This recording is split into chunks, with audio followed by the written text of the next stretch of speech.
যারা কলেজে বিশ্ববিদ্যালয়ে পড়ে আমার ছেলের কোনো দোষ নাই, ও ছেলে তো মঙ্গল গ্রহে তো আসে নাই, ওটা তো আমার ছেলে, ওটা তো আপনার ছেলে, ওটা তো আপনার আমার ভ্রাতুষ্পুত্র, ঠিক কিনা গো? আমার এই ছেলে তো সেই ছেলে যে ছেলেটি প্রাইমারি স্কুলে যখন ক্লাস 3-তে পড়তো, সেহরিতে রোজার মাসে না উঠালে মা বাবার সাথে রাগ করে কাঁদতো আর বলতো আমার উঠাও নাই, আমি সেহরি না করি রোজা রাখবো। সারাদিন আমার ওই ছোট্ট ছেলেটা রোজা রাখতো। আরে ছেলেটা রোজা রাখতো না খাইয়া, বাপের সাথে মায়ের সাথে জেদ ধরে কোরআন শরীফ পড়তো, আলেম দেখলে দোয়া চাইতো, পীর সাহেবদের কাছে যেত, বাপের সাথে মসজিদে যেত। আমার ছেলেটা যেই না হাই স্কুলে ঢুকলো, যেই না কলেজে ঢুকলো, আহা, নামাজ গেল, রোজা গেল, চরিত্র গেল, বিশ্ববিদ্যালয়ে ঢুকলো, অমনি মন্ত্র শিখলো, দেয়ার ইজ নো গড, স্রষ্টা বলতে কেউ নাই।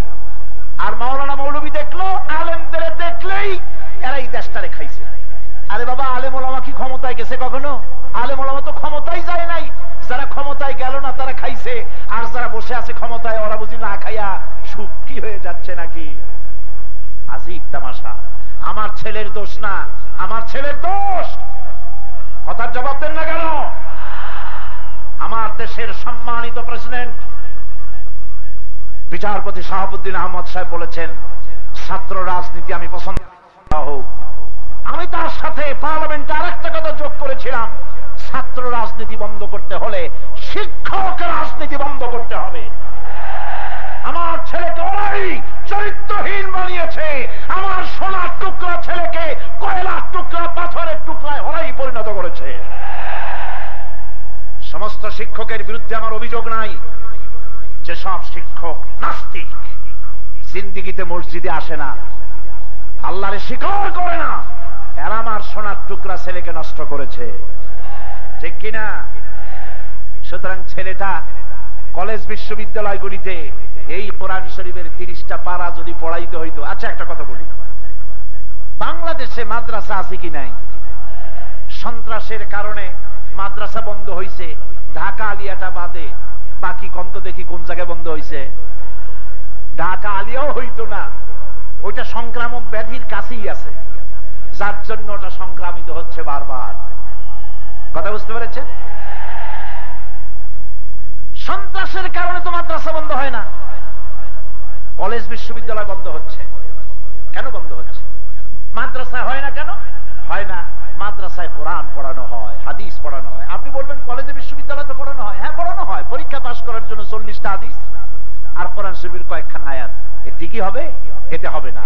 30 পারা কোরআনের তাফসীর পার্লামেন্টে আমি বলেছি, 30 পারা কোরআনের তাফসীর কলেজ বিশ্ববিদ্যালয় পড়ান।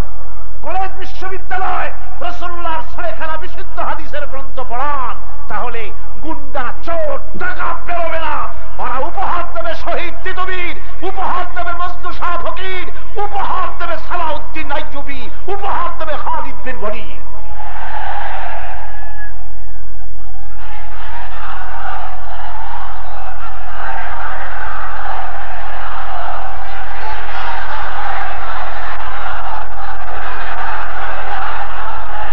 বন্ধুগণ, ইসলাম মানুষের, আজকে আমার ছেলেরা যে যদি জানতো আজ যে সমানে হত্যা হচ্ছে, পাখির মতো মানুষ গুলি করে করে মারে, মারে কিনা? নিজের ইচ্ছে মতো মানুষকে মারে, মানুষকে বেইজ্জত করে, মানুষকে মারতেছে, পাখির মতো গুলি করে করে মারতেছে। ইসলাম মানুষের জীবনে নিরাপত্তা দিয়েছে। ইসলাম মানুষের জীবনকে একান্তই সম্মানের বস্তু হিসাবে পরিগণিত করেছে। কোরআন বলছে, من قتل نفسا بغير نفس أو فساد في الأرض فكأنما قتل الناس جميعا।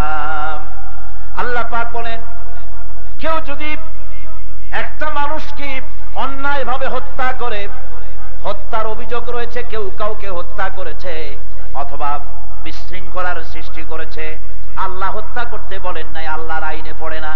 এমন কোন মানুষকে যদি কেউ হত্যা করে, তাহলে একটা হত্যার জন্য কেউ যদি একটা মানুষকে মারে, আল্লাহ পাক বলছেন তাহলে সে যেন তামাম পৃথিবীর সমস্ত মানুষগুলিকে হত্যা করে দিল। একটা মানুষ হত্যার অর্থ হলো গোটা পৃথিবীর সমস্ত মানুষ হত্যা করার সমান।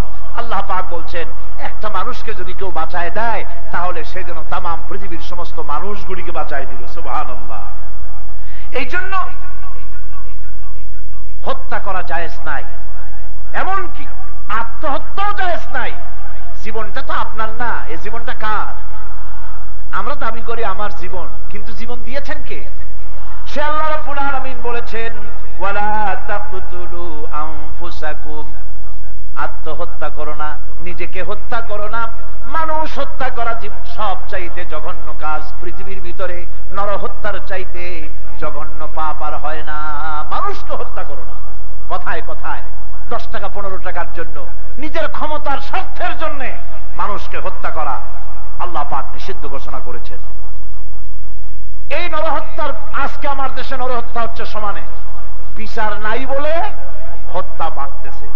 বিচার যদি হতো কোরআনের আইন অনুযায়ী তাহলে হত্যাকাণ্ড এত বাড়তো না। ঠিক কিনা বলেন? এত বাড়তো না। আর বিচার কি? নরহত্যার বিচার হচ্ছে তার সাক্ষীটা কি পাইয়া টাইয়া, বহুত ঝামেলা। বিচার তো সঠিকভাবে হয় না। আর বিচার হইল হয়তো যাবজ্জীবন হইল অথবা ফাঁসি হলো, কিছু একটা হলো। কিন্তু আল্লাহ পাক কি বলেছেন দেখুন, আল্লাহর বিচারটা সবচাইতে সুবিচার কার? সবচাইতে সুবিচার কার? আল্লাহ পাকের। যেমন একজন মানুষ আরেকজন মানুষকে যদি কেউ কাউকে হত্যা করে তাহলে কোরআন বলছে তারেও হত্যা করো। কেউ যদি একজন আরেকজনের পাওটা ভেঙে দেয়, হাতটা ভেঙে দেয়, মনে করুন আব্দুল করিম আব্দুর রহিমের একটা হাত ভেঙে দিয়েছে। এখন বাংলাদেশ পেনাল কোড, বাংলাদেশ দণ্ডবিধি এর বিচারটা কি করবে? বিচার করবে হয়তো 2000 টাকা জরিমানা করবে অথবা 5000 টাকা জরিমানা করবে, 6 মাসের জেল দিয়ে দিবে।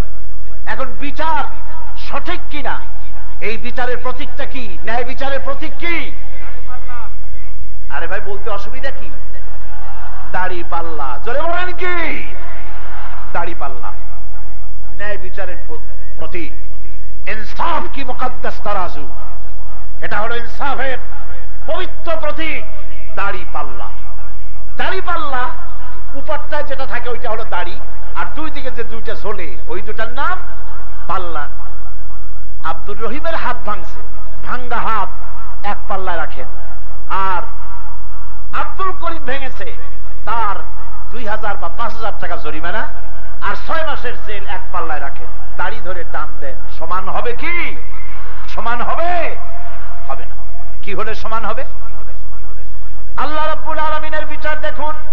আল্লাহ পাক বলেছেন চোখের বদলে চোখ, নাকের বদলে নাক, দাঁতের বদলে দাঁত, জানের বদলে জান।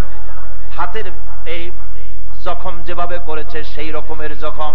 এখন এর হাত ভেঙেছে একজনে, এর ভাঙ্গা হাত এক পাল্লায় রাখো, আর ও ভেঙেছে ওর আর একটা হাত ভেঙে আর এক পাল্লায় রাখো। এবার দাড়ি ধরে সমান করে টান দাও, সমান হবে কিনা?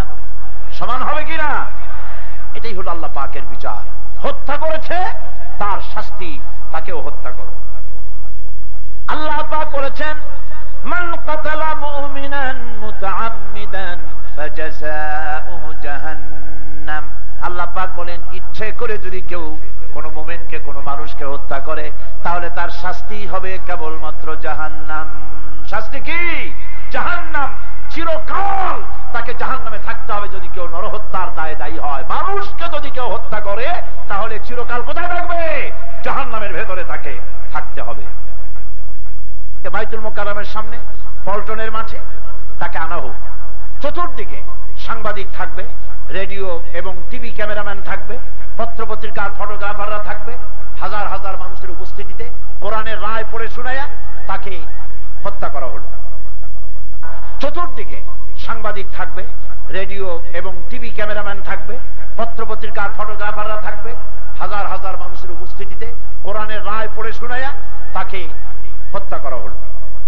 এই দৃশ্য যারা দেখবে যে হত্যার শাস্তি জেল নয়, জরিমানা নয়, তাকেও হত্যা করা, এই দৃশ্য যদি কেউ দেখে তাহলে হত্যা করার পুলক, হত্যা করার সাহস দর্শকদের মাথার মধ্যে আর আসবে কখনো?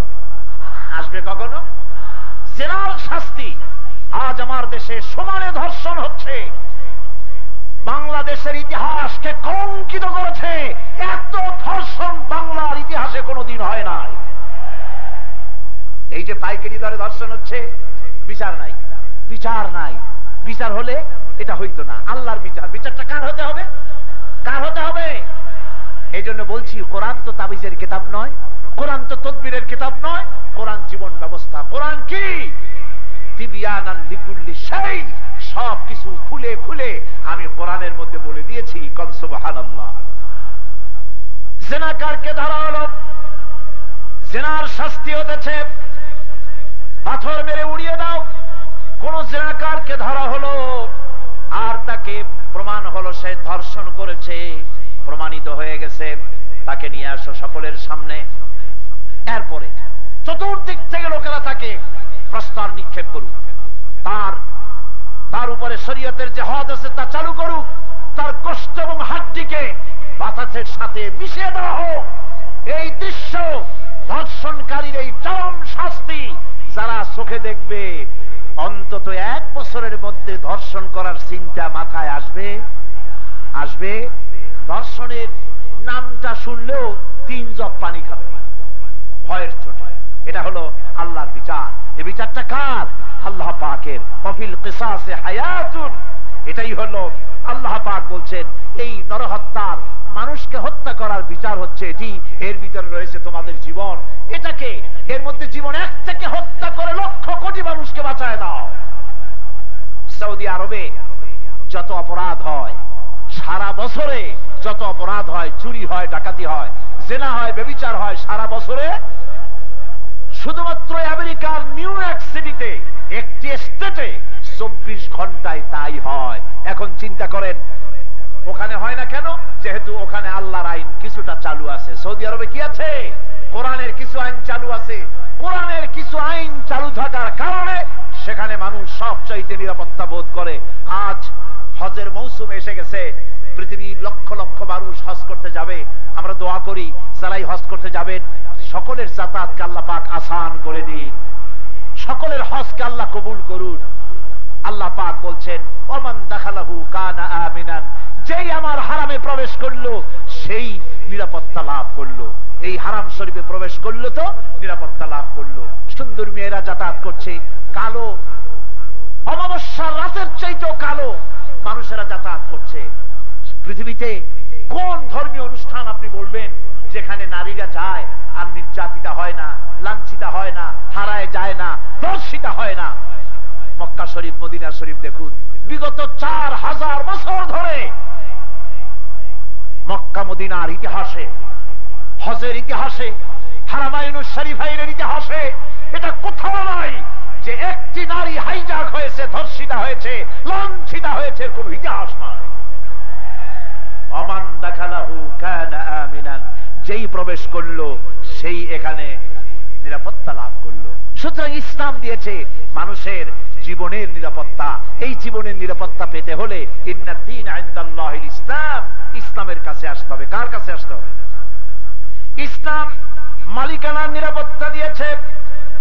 ইসলামী রাষ্ট্র যদি হয়, হালাল উপার্জনের মাধ্যমে আপনি মাল নিতে পারবেন, আপনি ধনী হতে পারবেন, সম্পদশালী হতে পারবেন, কিন্তু মালের নিরাপত্তা দেওয়া হয়েছে এই কথা বলে ওয়ালা তাকুলু আমওয়ালাকুম বাইনাকুম বিল বাতিল, অবৈধ পন্থায় অন্যের মালকে ভোগ করতে পারবে না। চুরি করা যাবে না, ডাকাতি করা যাবে না, মুনাফাখুরি করা যাবে না, চোরা কারবারি করা যাবে না। সর্ব অবস্থায় অন্যের মালকে ভক্ষণ করা ইসলাম হারাম করে দিয়েছে। আপনার মালের, আপনার মালিকানার নিরাপত্তা স্বীকৃতি দিয়েছে ইসলাম। সুবহানাল্লাহ ওয়া বিহামদিহি। মান সম্মানের নিরাপত্তা দিয়েছে ইসলাম। মানুষের ইজ্জত এর নিরাপত্তা কে দিয়েছে? ইসলাম দিয়েছে। ওয়ালা ইয়াসখার কওমুন মিন কওমিন, তোমরা এক জাতি অন্য জাতিকে, এক গোত্র অন্য গোত্রকে ঠাট্টা করো না, বিদ্রুপ করো না, গালি দিও না। ওয়ালা তানাবাজু বিল আলকাব, আর মন্দ নামে কাউকে ডেকো না, গোয়েন্দাগিরি করো না, কারো নিন্দা করো না। আজকে আমাদের মানুষেরা এক জায়গায় বসলেই একজন আর একজনের নিন্দা আরম্ভ করে দেন। এই পরনিন্দা করা, গীবত করা, এটা জিনার চাইতেও নিকৃষ্ট। আল গীবাতু আশাদ্দু মিনাজ জিনা, জিনার চাইতে কঠিন গুনাহ হলো গীবত করা। আমাদের দেশে এটা আছে কিনা বলেন, আছে কিনা?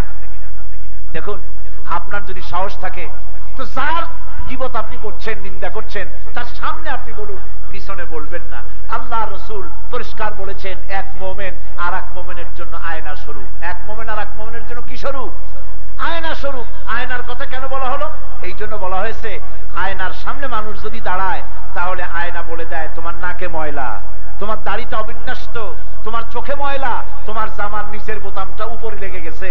এ কথা আয়না বলে দেয়। চিৎকার মেরে বলে, কি বলেন? চিৎকার মেরে বলে, নীরবে আপনাকে সংশোধন করে দেয়। মুমিন বান্দা একজন আর একজনকে নীরবে তাকে একা একই ডেকে বলবে তোমার মধ্যে এই অপরাধ আছে, এই অন্যায় আছে, এটাকে সংশোধন করো। এভাবে করে তাকে সংশোধন করবে, পেছনে পরনিন্দা করবে না। পরনিন্দা করা এত খারাপ, যদি আমরা তা জানতাম তাহলে এই কাজটি করতাম না। কি খারাপ? খারাপ হচ্ছে আপনি যার নিন্দা করবেন তার আমলনামার গুনাহগুলি, যার অসাক্ষাতে তার গীবত গাচ্ছেন, নিন্দা করতেছেন, তার গুনাহগুলি আপনার আমলনামায় এসে যাচ্ছে, আর আপনার কষ্ট করা সবগুলি যার নিন্দা করলেন তার আমলনামায় চলে গেল। এই রকমের কাজ কি কোনো পাগলেও করে বলুন? যারা বলেন করে, করা উচিত নয়। গীবত করতে আল্লাহ নিষেধ করেছেন, ওয়ালা তাজাসসু, গোয়েন্দাগিরি করো না, কারো পিছনে লেগে পড়ো না, আল্লাহ পাক নিষেধ করছেন। মানুষের সম্মানের নিরাপত্তা দিয়েছে ইসলাম। ইসলাম মানুষের ব্যক্তিগত জীবনের নিরাপত্তা, প্রাইভেট লাইফ, আপনার প্রাইভেট লাইফের নিরাপত্তা দিচ্ছে ইসলাম। আপনার ঘর, আপনার ঘরের চার দেয়াল আপনার জন্য ইসলাম দুর্গ ঘোষণা করেছে। কিভাবে? আল্লাহ রাব্বুল আলামিন বলেন, ইয়া আইয়ুহাল্লাযীনা আমানু লা তাদখুলু বুয়ুতান গায়রা বুয়ুতিকুম হাত্তা তাস্তানিসু। আল্লাহ রাব্বুল আলামিন বলছেন, হে বিশ্বাসীগণ, তোমরা একে অন্যের ঘরের মধ্যে প্রবেশ করো না যতক্ষণ পর্যন্ত অনুমতি না পাও। অন্যের ঘরের ভিতরে প্রবেশ করতে গেলে অনুমতি নিয়ে প্রবেশ করতে হবে, বিনা অনুমতিতে কারো ঘরের মধ্যে প্রবেশ করা যাবে না। এই কথা ঘোষণা করে কোরআন আপনার প্রাইভেট লাইফের নিরাপত্তা দান করেছেন। সুবহানাল্লাহ ওয়া বিহামদিহি। একজনের কার্যকলাপের জন্য অন্যকে দায়ী করা যাবে না। অপরাধ করেছে স্বামী, তার বউকে গ্রেফতার করে অত্যাচার করা যাবে না। কোরআন বলছে একের অপরাধ এর জন্য অন্যকে শাস্তি দেওয়া যাবে না। লা তাজিরু ওয়াজিরাতুন বিজরা উখরা, একজনের বোঝা আর একজনের মাথার উপরে চাপিয়ে দেওয়া যাবে না। এইটা বলে মানুষের নিরাপত্তা সকল দিক থেকে ইসলাম এই অধিকার রক্ষা করেছে। অন্যায়ের বিরুদ্ধে কথা বলার জন্য ইসলাম বলেছে অন্যায়ের বিরুদ্ধে কথা বলো। আমাদের সৃষ্টি হয়েছে সৎ কাজের আদেশ দেওয়া আর অসৎ কাজের নিষেধাজ্ঞা জারি করা, নিষেধ করা। কোরআন বলছে, কুনতুম খায়রা উম্মাতিন উখরিজাত লিন-নাসি তা'মুরুনা বিল মা'রুফি ওয়া তানহাউনা আনিল মুনকার। আল্লাহ পাক বলেন, তোমাদেরকে শ্রেষ্ঠতম জাতি হিসেবে পৃথিবীতে পাঠিয়েছি। তোমরা দুনিয়ার শ্রেষ্ঠতম জাতি।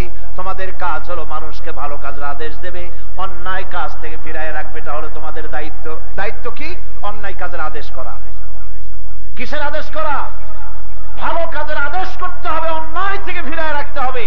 আদেশ করতে হলে ক্ষমতায় যেতে হয়। আদেশ করতে হলে কোথায় যেতে হয়? ক্ষমতায় যেতে হয়। মসজিদের ইমাম হইয়া আদেশ করা যায় না, অনুরোধ করা যায়, ঠিক কিনা?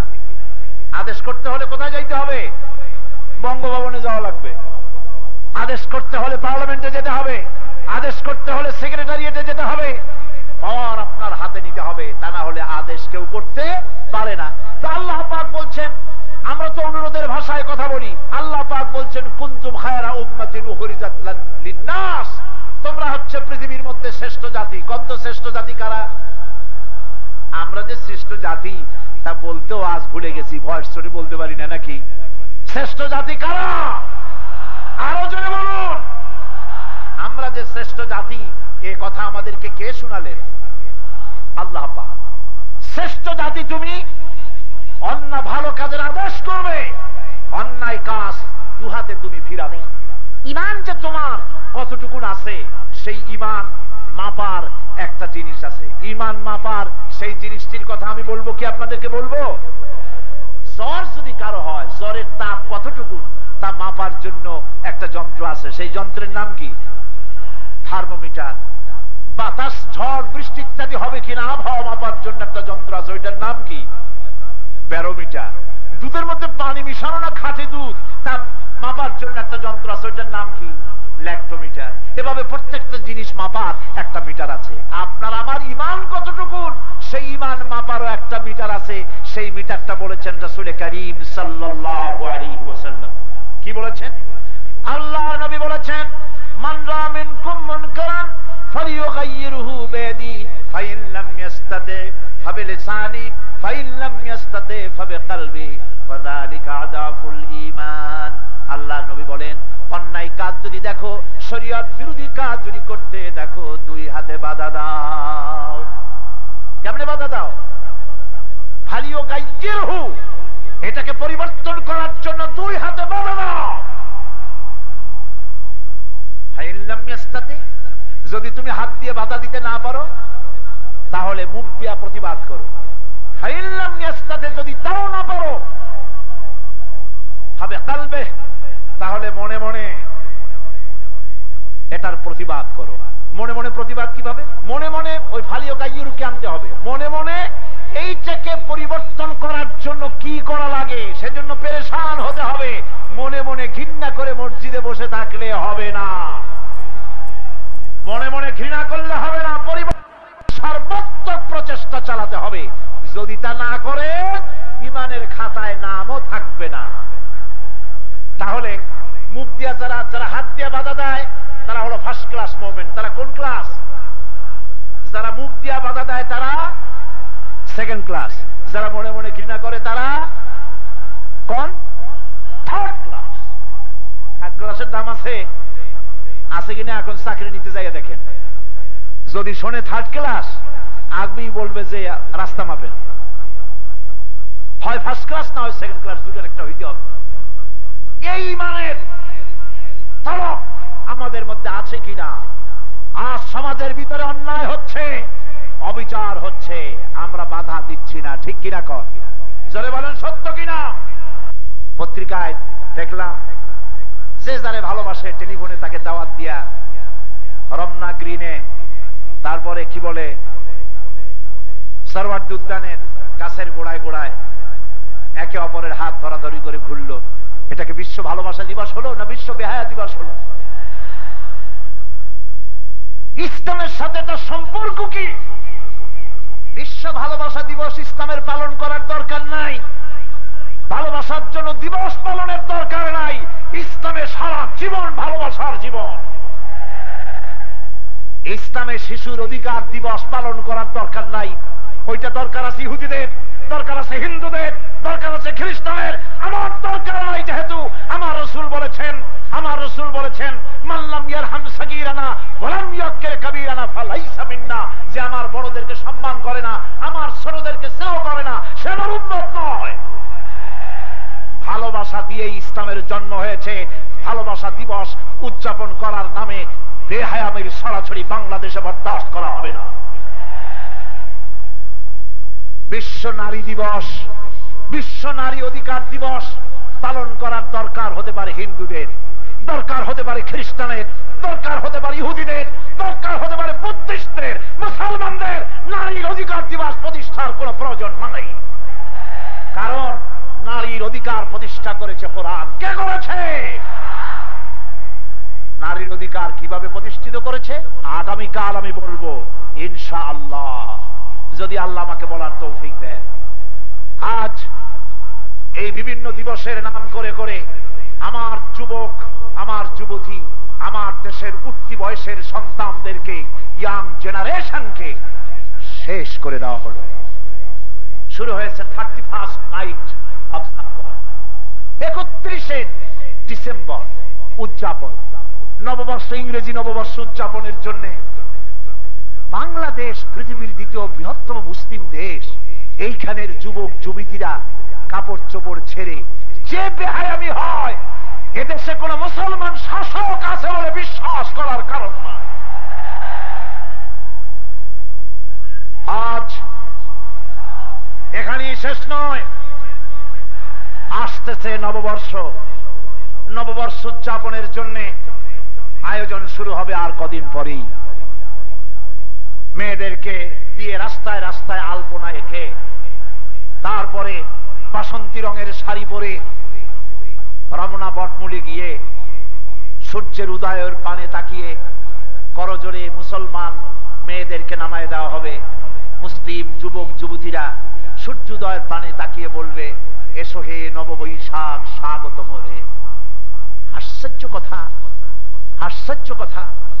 নববর্ষ পালনের সাথে আলপনা আঁকার সম্পর্কটা কি? বাসন্তী রঙের শাড়ি পরে পান্তা ভাত খাওয়ার মধ্যে বিরাট বড় লোক, কোটি কোটি টাকার মালিক, একদিনের জন্য বাঙালি সাজতে বসা পান্তা ভাত, ইলিশ মাছ ভাজা 150 টাকা প্লেট, আর যদি মেয়েরা খাওয়ায় দেয় 200 টাকা প্লেট। আমি কি কোনো অসত্য কথা বলছি? এই সংস্কৃতি আমাদের নয়, বাঙালি সংস্কৃতির নামে বাংলাদেশে যা শুরু হয়েছে হিন্দু সংস্কৃতি, আমরাই হিন্দু সংস্কৃতি মানি না।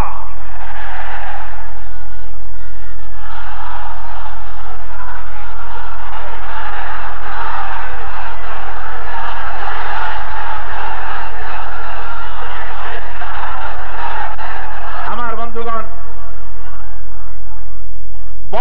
নববর্ষ যদি উদযাপন করতে হয়, আপনার ছেলেমেয়েরা কি বলল? এসো হে নববৈশাখ স্বাগতম হে।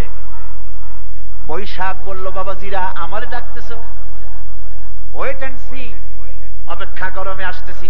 রুদ্র মূর্তি নিয়ে কাল বৈশাখীর রূপ জিহ্বা বিস্তার করে 280 মাইল স্পিডে আসবো, তোর বাড়ি ঘর ভাঙ্গা সমুদ্রে ভাড়ায় দেবো, অপেক্ষা কর। বৈশাখ নিজে চলে না, ওরে কেউ চালায়। কে চালায়? শিক্ষা দিয়ে বলতে হবে কে চালায়। যদি নববর্ষ উদযাপন করাই লাগে, মসজিদে যাও, ফজরের নামাজ পড়ো। গতকাল বলেছি, কারো বিরুদ্ধে আমার শত্রুতা নাই। আর দ্বীন ওয়ান নাসিহা, আমার রাসূল বলেছেন দ্বীন মানে ভালোবাসা, কল্যাণ কামনা করা। আমি দেখতে পাচ্ছি হেমিলেনের বংশীবাদক যেন বাঁশি বাজিয়ে চলছে, আর বাংলার শত সহস্র কোটি কোটি যুবক যুবতী সমুদ্রে ডুবে মরার জন্য বঙ্গোপসাগরের দিকে যেন এগিয়ে যাচ্ছে। আমি একা হলেও চিল্লায় যাব, জীবন দিয়ে রুখে দাঁড়াবো। হিন্দু সংস্কৃতি